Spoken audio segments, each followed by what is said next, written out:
عید الفطر سے پہلے مردے کیوں روتے ہیں؟ جن کا کوئی اپنا اگر فوت ہو چکا ہے تو ایک بار یہ ویڈیو ضرور دیکھیں۔ عید الفطر مسلمانوں کے لیے خوشی کا دن ہے، پھر مردے کیوں عید آنے پر روتے ہیں، یہ جان کر آپ حیران۔ بسم اللہ الرحمن الرحیم۔ شوال کا پہلا دن عید الفطر ہے۔ نبی کریم صلی اللہ علیہ وسلم نے اس دن کی فضیلت کے بارے میں فرمایا، جب شوال کا پہلا دن ہوتا ہے آسمانی منادی ندا دیتا ہے، اے مومنو اپنے تحفوں کی طرف دوڑ پڑو۔ امیر المومنین علی ابن ابی طالب رضی اللہ تعالیٰ عنہ نے عید الفطر کے ایک خطبے میں ارشاد فرمایا، اے لوگو یہ دن وہ ہے جس میں نیک لوگ اپنا انعام حاصل کرتے ہیں اور برے لوگ نا امید اور مایوس ہوتے ہیں، اور اس دن کی قیامت کے دن کے ساتھ کافی شباہت ہے، اس لیے گھر سے نکلتے وقت اس دن کو یاد کرو جس دن قبروں سے نکال کر خدا کی بارگاہ میں حاضر کیے جاؤ گے۔ نماز میں کھڑے ہونے کے وقت خدا کے سامنے کھڑے ہونے کو یاد کرو، اور اپنے گھروں میں واپس آتے ہوئے اس وقت کو یاد کرو جس وقت بہشت میں اپنی منزلوں کی طرف لوٹو گے۔ اے خدا کے بندو، سب سے کم چیز جو روزہ دار مردوں اور خواتین کو رمضان المبارک کے آخری دن عطا کی جاتی ہے وہ یہ فرشتے کی بشارت ہے جو صدا دیتا ہے، اے بندے خدا مبارک ہو،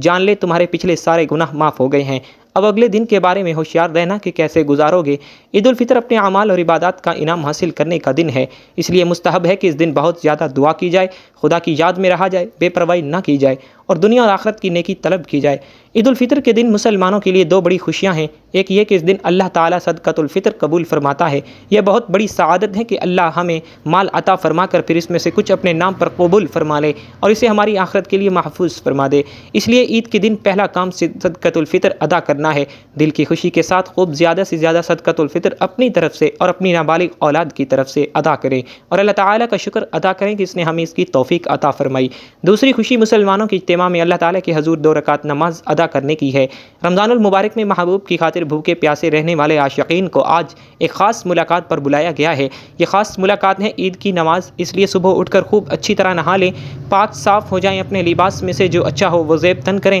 خوشبو لگائیں، مسواک کر کے منہ کو معطر کریں، جو عطر میسر ہو وہ لگائیں، سرما اور حمامہ سے زینت حاصل کریں، عید کے دن شکر کریں۔ عید تو ایک دینی خوشی ہے، رمضان المبارک کی رحمتوں اور برکتوں کی خوشی، بس جس کی رمضان المبارک میں بخشش ہو گئی اس کی عید تو خود ہی ہو جاتی ہے، اور جو رمضان المبارک میں محروم رہا وہ لاکھ خوشیاں اور مستیاں کر لے، اس کی کوئی عید نہیں۔ عید کا دن شکر اور شکرانے کا دن ہے، قناعت اور استغنا کا تاج پہنے اور قبر کی مٹی کو یاد رکھیں۔ رب کعبہ کی قسم، دنیا انہی لوگوں کو ستاتی ہے جو موت اور قبر کو بھول جاتے ہیں، اور جو لوگ موت اور قبر کو یاد رکھتے ہیں یہ دنیا ان کے قدموں پر گرتی ہے۔ عید کا ایک دن بھی گزر جائے گا چاروں طرف دنیا کے میلے دیکھ کر اپنی غریبی اور فقیری کو داغدار نہ ہونے دیں۔ جب عید کا دن آتا ہے تو مردوں میں قبروں کے اندر ایک ہلچل سی مچی ہوتی ہے، زمین کے اوپر تو ایک خوشی ہوتی ہے۔ عید کا دن ہوتا ہے ایک بہت ہی مسرت موقع ہوتا ہے، لیکن قبر کے اندر کا ماحول یہ ہوتا ہے کہ اللہ پاک جو عذاب رمضان میں ان پر سے اٹھاتا ہے وہ واپس نازل ہو جاتا ہے۔ جیسے آپ صلی اللہ علیہ وسلم نے فرمایا کہ جب رمضان کا چاند دیکھا جاتا ہے تو شیاطین کو جکڑ دیا جاتا ہے، ان کو قید کر دیا جاتا ہے،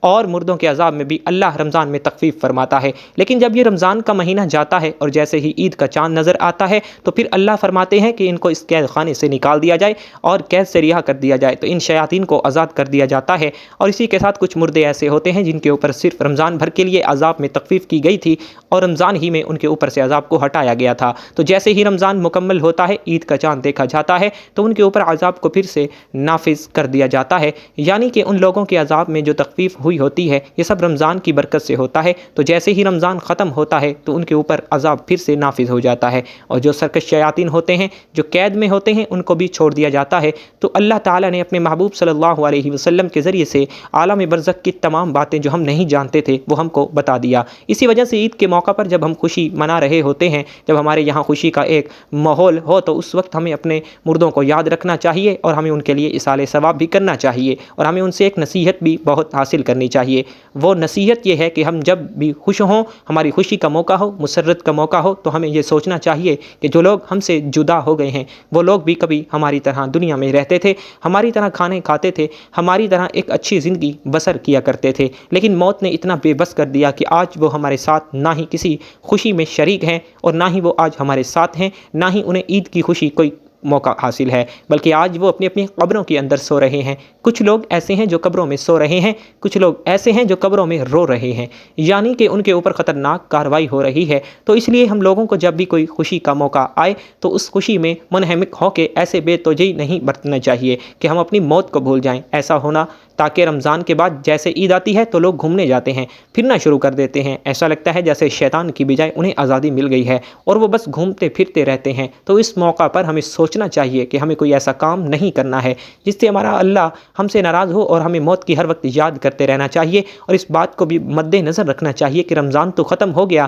جیسے اللہ رمضان میں ہم کو دیکھتا تھا ویسے ہی رمضان کے بعد بھی اللہ ہم کو دیکھ رہا ہے۔ جیسے رمضان میں ہم نمازیں پڑھتے تھے ایسے ہی رمضان کے بعد بھی پڑھنی ہے۔ جیسے رمضان میں ہمارے فرشتے جو کاندھوں پر بیٹھ کر ہمارے دن بھر کے کاموں کو لکھتے ہیں، ایسے ہی اب ہم بھی لکھ رہے ہیں۔ کہنے کا مقصد یہ ہے کہ جیسے رمضان میں ہم اعمال کرتے ہیں ویسے ہی رمضان کے بعد بھی کرنے چاہیے، تاکہ ہمارے اچھے اعمال کا پلڑا بھاری ہو جائے۔ ایک سوچ ہم لوگوں کو بنانی چاہیے کہ اگر ہم ہر خوشی غم میں مردوں کو یاد کریں گے، ان کو احسان ثواب کریں گے، تو ہمارے مرنے کے بعد ہمارے ساتھ بھی ایسا ہی معاملہ ہوگا، کیونکہ جیسا کرو گے ویسا پاؤ گے۔ ہمیں ایسی موت نہ ملے کہ رمضان بھر تو سکون رہے، پھر اس کے بعد ہمارے اوپر عذاب کو نافذ کر دیا جائے، بلکہ ہم ایسی موت اللہ سے مانگیں کہ جب ہم قبر میں جائیں تو اللہ تبارک و تعالی خوش ہو رہا ہو، ہمارے اوپر کسی طرح کا کوئی عذاب نافذ نہ کیا جائے۔ عید کا دن خوشی اور مسرت کا ہوتا ہے، بسا اوقات خوشی میں مصروف ہو کر آخرت سے غفلت ہو جاتی ہے اور زیارت قبور سے آخرت یاد آتی ہے۔ اس لیے اگر کوئی شخص عید کے دن قبر کی زیارت کرے تو مناسب ہے، کچھ مذائقہ نہیں، لیکن اس کو لازم اور ضروری سمجھنا، خواہ یہ التزام عملاً ہی صحیح جس سے دوسروں کو یہ شبہ ہو کہ یہ چیز لازمی اور ضروری ہے، درست نہیں۔ نیز اگر کوئی شخص اس دن زیارت قبور نہ کرے تو اس پر تان کرنا یا اس کو حقیر سمجھنا درست نہیں، اس حوالے سے احتیاط لازم ہے۔ عید کا دن نشاط و سرور، فرحت و خوشی کا دن ہے جو سال میں 2 مرتبہ حاصل ہوتا ہے۔ پہلی خوشی اس کی یہ ہے کہ رمضان شریف کا مبارک مہینہ آیا، اس میں خدا تعالیٰ کی رحمتوں اور نعمتوں کی بارش ہوئی، تم نے جی لگا کر مہینہ بھر صبح سے شام تک اپنے آپ کو بھوکے پیاسے رکھا اور رات کو یاد الہی میں بسر کیا۔ اس کی خوشی میں رمضان المبارک کے ختم ہوتے ہی 1 شوال کا دن تمہارے لیے فرحت و خوشی کا دن مقرر کر دیا گیا، اور اس دن کو عید الفطر کہتے ہیں۔ یہاں حدیث شریف میں آیا ہے کہ جب عید الفطر کا دن آتا ہے فرشتے راستوں پر کھڑے ہو جاتے ہیں اور آواز لگاتے ہیں، اے مسلمین کی جماعتوں، اپنے رب کریم کی طرف چلو، وہ تمہیں ایک اچھے کام کی توفیق دیتا ہے، پھر اس پر ثواب عظیم عطا فرماتا ہے۔ تمہیں رمضان المبارک کی راتوں میں نماز پڑھنے کا حکم دیا اور تم نے نماز پڑھی، تمہیں دن میں روزہ رکھنے کا حکم دیا، تم نے روزہ بھی رکھا، تم نے اپنے رب کے حکم کی اطاعت کی، اب اس کا انعام حاصل کرو۔ جب نماز عید ختم ہو جاتی ہے تو فرشتے آواز لگاتے ہیں، خوش ہو جاؤ کہ تمہارے پروردگار عالم نے تمہاری مغفرت فرما دی، اب تم خوشی خوشی اپنے گھروں کو لوٹ جاؤ، اس لیے اس دن کو انعام و اکرام کا دن کہتے ہیں۔ حدیث میں نبی کریم صلی اللہ علیہ وسلم مکہ مکرمہ سے ہجرت کر کے مدینہ منورہ پہنچے تو اہل مدینہ سال میں 2 میلے کرتے تھے۔ جب حضور اقدس صلی اللہ علیہ وسلم نے دریافت فرمایا یہ کیا ہے، انہوں نے عرض کیا یا رسول اللہ، زمانے جاہلیت میں ہم ان ایام میں خوشی مناتے تھے۔ حضور اقدس صلی اللہ علیہ وسلم نے ارشاد فرمایا خدا تعالی نے ان کے عوض ان سے بہتر دن خوشی منانے کے لیے تمہیں عطا فرمائے ہیں، ایک عید الفطر اور دوسرا عید الاضحیٰ۔ عید کے دن 2 رکعت نماز واجب ہے، جن لوگوں پر جمعہ کی نماز فرض ہے انہیں پر عید کی نماز واجب ہے، اور جو شرطیں جمعہ کی نماز کی ہیں وہیں عید کی نماز کی شرطیں ہیں، مگر عیدین میں نماز کا خطبہ نماز کے بعد پڑھا جاتا ہے اور خطبہ کا پڑھنا اور سننا سنت موقدہ ہے۔ عید کی نماز کے لیے اذان اور تکبیر نہیں، بلکہ آفتاب بلند ہونے کے بعد سب مسلمان ایک جگہ جمع ہوں، جب سب جمع ہو جائیں تو امام ان کو 2 رکعت نماز پڑھائے اور ہر ایک رکعت میں 3 زائد تکبیریں کہی جائیں۔ ان زائد تکبیروں کو کہنا امام اور مقتدی دونوں پر واجب ہے۔ اس کے بعد امام ممبر پر کھڑے ہو کر خطبہ پڑھے۔ اب بات یہ ہے کہ عید تمام جیتے جاگتے انسانوں کے لیے تو خوشی کا باعث ہے، لیکن مردے یہ کیوں چاہتے ہیں کہ کبھی بھی عید نہ آئے؟ ہم لوگ تو عید کی خوشی منا رہے ہوتے ہیں لیکن مردے عید آنے کا غم مناتے ہیں۔ کچھ مردے ایسے ہیں جو عید کے آنے پر بہت دکھ میں آ جاتے ہیں اور بہت مصیبت ان کے اوپر آنے والی ہوتی ہے، اور اس وجہ سے وہ لوگ بہت زیادہ پریشان ہوتے ہیں۔ جب ہم لوگ ادھر ادھر شاپنگ کر رہے ہوتے ہیں، گھوم رہے ہوتے ہیں، ہم لوگوں کو عید آنے کی خوشی ہوتی ہے کہ عید جلدی آ جائے، لیکن مردوں کو عید آنے کا دکھ ہوتا ہے۔ آپ صلی اللہ علیہ وآلہ وسلم نے ارشاد فرمایا کہ اگر کوئی انسان رمضان المبارک کے مہینے میں انتقال کرتا ہے تو اس کے اوپر عذاب نہیں ہوتا اور قبر میں اس سے سوال و جواب نہیں کیے جاتے، چاہے وہ کتنا بھی گناہ گار بندہ کیوں نہ ہو۔ رمضان میں انتقال اس کا ہو جائے تو رمضان کے مہینے کی برکت اس کو یہ ملتی ہے کہ رمضان بھر اس سے نہ سوال جواب ہوتے ہیں اور نہ ہی رمضان بھر اس کے اوپر عذاب نافذ کیا جاتا ہے۔ اور جیسا کہ حدیث پاک کا مفہوم ہے کہ قبر کے اندر مردے کے لیے جہنم کی کھڑکی کو کھول دیا جاتا ہے اور وہ مردہ قبر کے اندر جہنم کی تپش کو محسوس کر کرتا ہے۔ تو جو گناہ گار مردے ہوتے ہیں وہ اس طرح سے جہنم کے عذاب کو اور گرمی کو قبر کے اندر محسوس کرتے ہیں، لیکن جب